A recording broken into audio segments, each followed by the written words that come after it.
Paano ba maging piloto dito sa Pilipinas? So what is it guys, Mike here. So pangarap mo rin ba magpiloto? Parehas tayo! Dahil sa kagustuhan ko maging piloto balang araw, nag-research ako at nagtanong-tanong sa mga iba't ibang piloto kung paano nga ba talaga maging piloto dito sa Pilipinas. At dito sa video na to ay i-share ko sa inyo ngayon ang mga nalaman ko ng mga paraan at ilalagay ko din dito ang mga nabigay sa akin na tips para may guide rin kayo na pwede nyong sundan. Note, kung may nakalimutan akong banggitin, i-comment nyo lang sa baba at sa mga piloto na sa tingin na may mali akong nasabi, ay i-comment nyo rin sa baba para malaman ko at malaman din ng marami. Salamat! So, paano maging piloto sa Pilipinas? May 3 kang options. Mag-enroll ka sa flying school, check out mga cadet programs or yung mga fly now, pay later na nakikita nyo sa Facebook, and join the Air Force. Ang pinakasikat na way para maging piloto ay ang mag-aral ka sa isang flying school at may 2 way din na option sa pagpasok sa flying school. Una, kung high school graduate ka at gusto mo nang ituloy ang pagpipiloto mo, may mga flying schools na nag-o-offer naman ng mga flight-related courses na mga umaabot ng 3 or 4 years at ito na yung magiging college degree mo. Pangalawang way naman ay yung college graduate ka na or degree holder ka na, pwede ka mag-apply or mag-enroll sa mga flying schools na nag-offer naman ng mga packages na may private pilot license, commercial pilot license at saka instrument rating na tumatagal mahigit kumulang 2 years. At dito na ako napapabilang kasi college graduate na ako. Tips! Advantage na mga kumuha ng mga flight-related courses na 4-year or 3-year courses sa flying is may advantage sila sa familiarity ng mga lessons at mga ginagawa sa eroplano kasi mas matagal nila itong pinag-aralan at mas maaga nila makukumpleto ang kanilang flying time compared sa mga kumuha muna ng kanilang degree sa college. So to make things short, mas mauna sila maging piloto kesa sa mga nag-college degree muna. Pero depende pa rin yan sa estudyante. Ang advantage naman ng kumuha ng college degree muna at tinuloy sa aviation ay nasa long term makikita ang advantage. Sa aviation industry kasi, strict sila sa health ng mga kanilang piloto.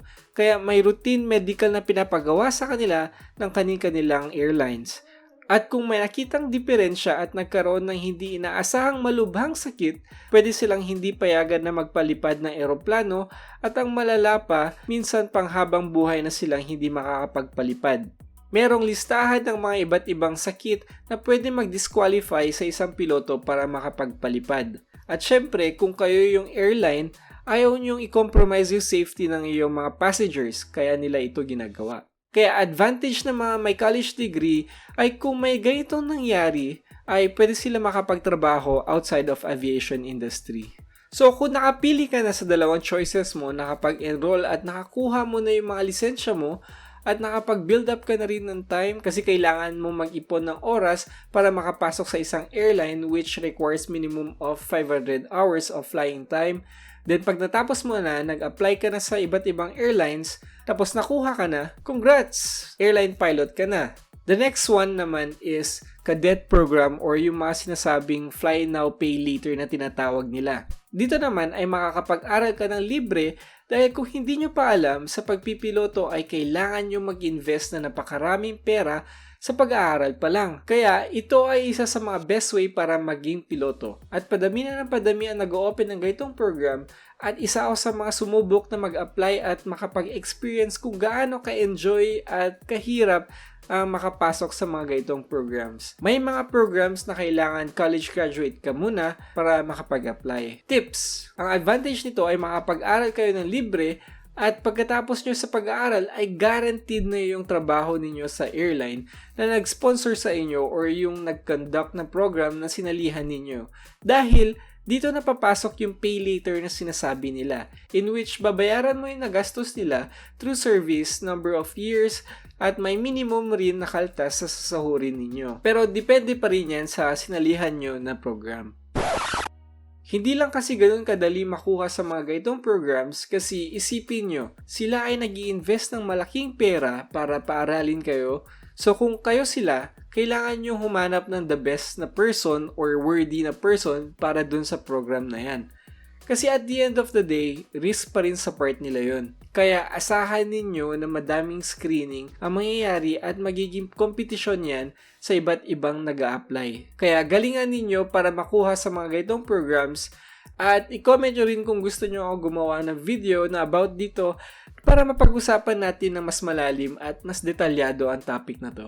And last but not the least, join the Air Force. Hindi ako masyado nakapag-research sa way na ito, pero ang nagather kong info is kailangan mo muna magkaroon ng bachelor's degree at mag-take ng exam sa Philippine Air Force mismo. At syempre, ipasa ito. Dito, kailangan mo maging officer for you to qualify for the military pilot training, kung saan ititrain ka nila at kailangan mo mag-work or magbigay ng service sa country for 10 years or more. At kung gusto mo pagkatapos, pwede ka na umalis at mag-apply sa mga commercial airlines. Pero madami pang details ang kailangan pag-usapan dito kaso hindi ko sigurado yung mga yun. Kaya I will update na lang pag may nakausap ako naka-experience sa way or path na ito. So ito ang mga ways para maging isang piloto dito sa Pilipinas. At hopefully this year makapag-start na rin ako sa aking flying school at para ma-share ko din sa inyo ang journey ko sa pagpipiloto. Kung may nakalimutan pa akong way para maging isang piloto, ay comment nyo sa baba para ma-educate din tayo. Sa mga gusto din talaga maging piloto, tiwala lang at dasal lang. Pagbutihin niyo ang pag-aaral, keep the fire burning and never lose hope. It may sound cliche but you need this in your journey. Kung ang problema ay pera, you can work for it, join different programs, and ask God for help. If there's a will, there's a way. Kung ayaw, may dahilan at kung gusto, palaging merong paraan. See you and fly with you guys soon.